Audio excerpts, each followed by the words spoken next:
नमामि रामं रघुवंशनाथम। ये वीडियो है आपके जाड़े का। ये मौसम जा तो रहा है, लेकिन आपको सजग करने के लिए मैं परिचर्चा पे आया हूँ। मैं ये आपको बता दूँ कि कोल्ड बाइट ठंडा के जाते समय या आते समय ही हमें परेशान करता है और हम कॉमन कोल्ड और न्यूमोकोकल निमोनिया के शिकारी हो जाते हैं। हम उनके शिकार हो जाते हैं।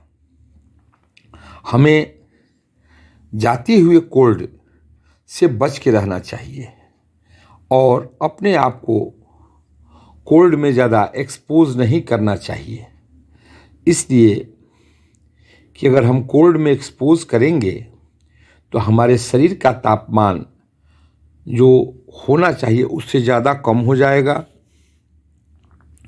और हम ठंड के शिकार हो जाएंगे। हमें कोल्ड बाइट हो जाएगा। इस परिस्थिति में पेशेंट को कफ हो जाता है।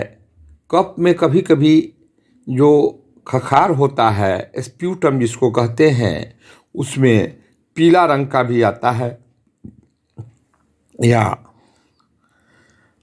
मटमैला रंग का भी खखार आता है। सीने में दर्द की शिकायत होती है। सबसे पहला अर्निंग सिम्टम जो कोल्ड बाइट का होता है वो हेडेक, सर में दर्द और बुखार, फीवर दोनों होता है। तब आप समझ जाइए कि आपको कोल्ड बाइट हो चुका है। आपके सर पे कैप जरूर ही होनी चाहिए, गर्म कपड़े होनी चाहिए और गर्मा गर्म भोजन खानी चाहिए। हमें कम से कम एक्सपोजर होना चाहिए। कोल्ड बाइट में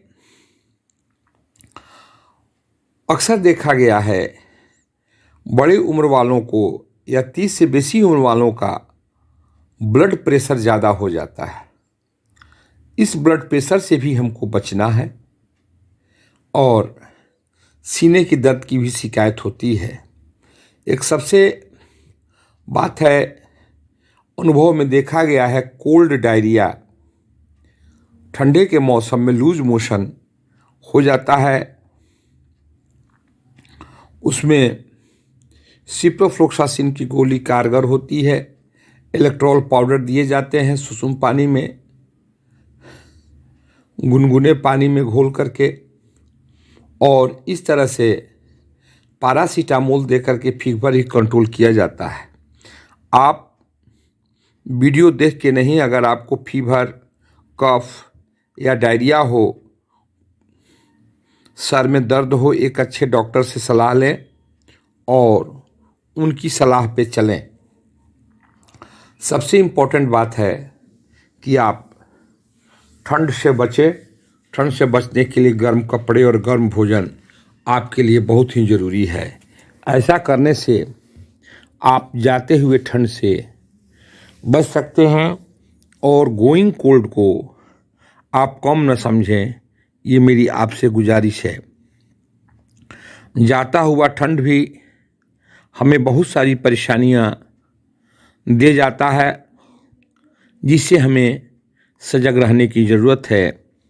अगर सर में दर्द हो, उल्टी हो रही हो, फीवर हो रहा हो, समझिए कि आपको कोल्ड बाइट हो सकता है। ये कोई ज़रूरी नहीं कि ये कोल्ड बाइट ही हो, लेकिन कोल्ड बाइट हो सकता है। लूज मोशन भी होता है और आप निमोनिया के भी शिकार ठंडे के मौसम में हो सकते हैं।